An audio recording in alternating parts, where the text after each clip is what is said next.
పిడుగుపడి గొర్రెల కాపరి మృతి. కర్నూలు జిల్లా ఆదోని నియోజకవర్గం ఆలూరు మండలం ములుకుందం గ్రామానికి చెందిన గోవిందు వలస జీవిగా నాగనాథన హల్లి గ్రామానికి వచ్చి గొర్రెల కాపలాల పనికి నిమగ్నమయ్యాడు. అయితే అకస్మాత్తుగా పిడుగుపడి అతను అక్కడికక్కడే ప్రాణాలు కోల్పోయాడు. ఈ ఘటనలో అతనికి చెందిన 5 గొర్రెలు 5 మేకలు కూడా మృతి చెందాయి. గోవిందుకు భార్య రంగవేణి, పిల్లలు శ్రీనాథ్, నిశాంత్ 2 పిల్లలు ఉన్నారు.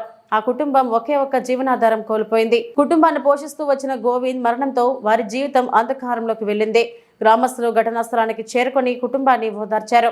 గ్రామమంతా విషాదంలో మునిగిపోయింది. అధికారుల నుంచి సానుభూతి ప్రకటింపబడినప్పటికీ బాధిత కుటుంబానికి వెంటనే ఆర్థిక సహాయం అందించాలంటూ ప్రజలు డిమాండ్ చేస్తున్నారు. ఈ రోజు మధ్యాహ్నము 104 బసాపురం సీన్లో ములుగందకు చెందినటువంటి గోవిందు అనే అబ్బాయి 35 సంవత్సరాలు. ఆయనకు గొర్రెల కాపరాలకు పోయి సేను ఉన్నప్పుడు ఒక ముసలాయన ఈ గోవింద్ అనే పిల్లోడు ఇద్దరు ఆడ కూర్చున్నప్పుడు ముసలాయన బాగున్నాడు, ఈయనకు సడన్గా చనిపోవడం జరిగింది. పిడుగుపడి అయిన తర్వాత అక్కడ ఉన్నటువంటి కొంతమంది అంబులెన్స్ ఫోన్ చేస్తే కూడా ఎవరు రాలేదు, అంబులెన్స్ రాలేదు. ఇక్కడ చాలామంది చాలా బాధపడుతున్నారు.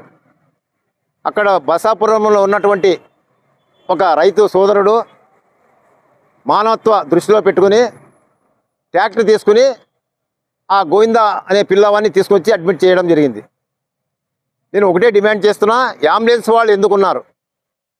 గౌస్ అంబులెన్స్ వాళ్ళకు ఎంతమంది ఫోన్ చేసి రాలేదు. ఒకవేళ పిడుగుపడి ఆ అబ్బాయి బతికుంటే హాస్పిటల్కి తెస్తే బతికేవాడు. మళ్ళీ అంబులెన్స్ నిర్లక్ష్యం వల్ల ఆ అబ్బాయి చనిపోయాడని నేను మీడియా ద్వారా తెలుపుకుంటున్నా. ఇలాంటివి ఎందుకంటే ఈ సీజన్ స్టార్ట్ అవుతుంది, పిడుగులు రోజు రోజుకి ఎక్కువైపోతున్నాయి. రీసెంట్లీ 15 రోజుల కింద 2 అబ్బాయిలు క్రికెట్ ఆడకు వచ్చి చెట్టు కింద నిలబడి 2 చనిపోయినారు. ప్రతిరోజు టీవీలో అడ్వర్టైజ్మెంట్ చేస్తున్నారు, చెట్ల కింద నిలబడదండి వాన వచ్చినప్పుడు పిడుగు వచ్చినప్పుడు అని చెప్పి. కొంతమంది డైరెక్ట్గా దాని కింద పోయి నిలబడతారు, దాని కింద చాలా ఎఫెక్ట్ వస్తుంది. ఈరోజు జనగంట సంఘటన, ఆ పిల్లవానికి భార్య 2 పిల్లలు ఉన్నారు. వాళ్ళ కుటుంబం రైతు కుటుంబము, చాలా బీదవాళ్ళు. వాళ్ళకి ప్రభుత్వం తరపు నుంచి మ్యాక్సిమంగా సాయం చేయాలని చెప్పి ఈ మీడియా ద్వారా తెలుపుకుంటున్నా. అలాగే ఈరోజు నేను ఆదోని ఎంఆర్ఓ దగ్గర మాట్లాడడం జరిగింది.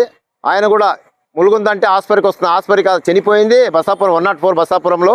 అక్కడ మీరు రేపు పొద్దున అక్కడ ఉన్నటువంటి ములుగుంద వాళ్ళు కొంతమంది విద్యార్థులు ఒక లెటర్ తీసుకుని వస్తారు, నేను కూడా వస్తా, వాళ్ళకు సాయం చేయండి అని చెప్పి ఎంఆర్ఓ గారిని నేను డిమాండ్ చేస్తున్నా. నా పేరు Devi Shetty Prakash, X APMC chairman Adoni.